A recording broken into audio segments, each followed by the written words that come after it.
بسم الله الرحمن الرحيم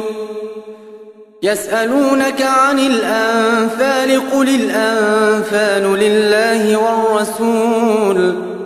فاتقوا الله وأصلحوا ذات بينكم وأطيعوا الله ورسوله إن كنتم مؤمنين إنما المؤمنون الذين إذا ذكر الله وجلت قلوبهم وإذا تليت عليهم آياته زادتهم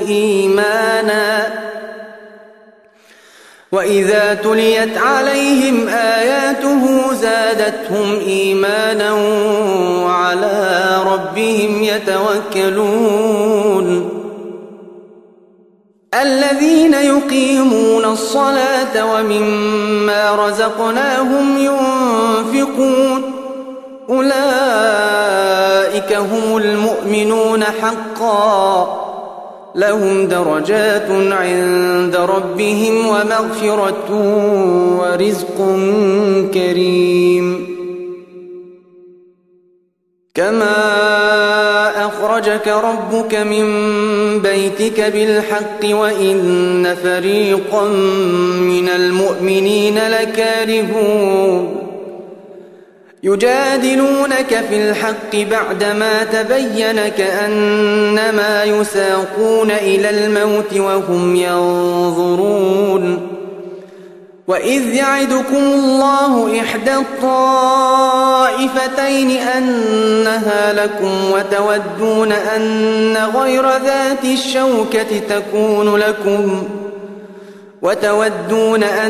غير ذات الشوكة تكون لكم ويريد الله أن يحق الحق بكلماته ويقطع دابر الكافرين ليحق الحق ويبطل الباطل ولو كره المجرمون إذ تستغيثون ربكم فاستجاب لكم أني ممدكم ب1000 من الملائكة مردفين وما جعله الله إلا بشرى ولتطمئن به قلوبكم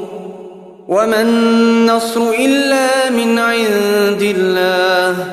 إن الله عزيز حكيم إذ يغشيكم النعاس أمنة منه وينزل عليكم من السماء ماء ليطهركم به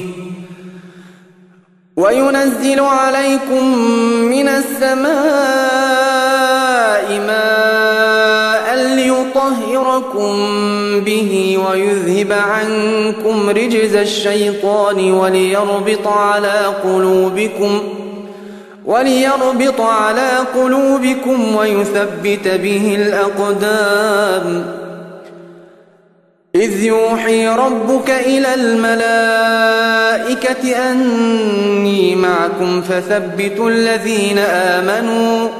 سألقي في قلوب الذين كفروا الرعب فاضربوا فوق الأعناق واضربوا منهم كل بنان ذلك بأنهم شاقوا الله ورسوله ومن يشاقق الله ورسوله فإن الله شديد العقاب ذلكم فذوقوه وأن للكافرين عذاب النار يا أيها الذين آمنوا إذا لقيتم الذين كفروا زحفا فلا تولوهم الأدبار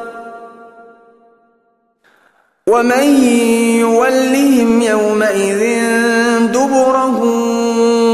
إلا متحرفا لقتال أو متحيزا إلى فئة فقد باء بغضب من الله فقد باء بغضب من الله ومأواه جهنم وبئس المصير فلم تقتلوهم ولكن الله قتلهم وما رميت إذ رميت ولكن الله رمى وليبلي المؤمنين منه بلاء حسنا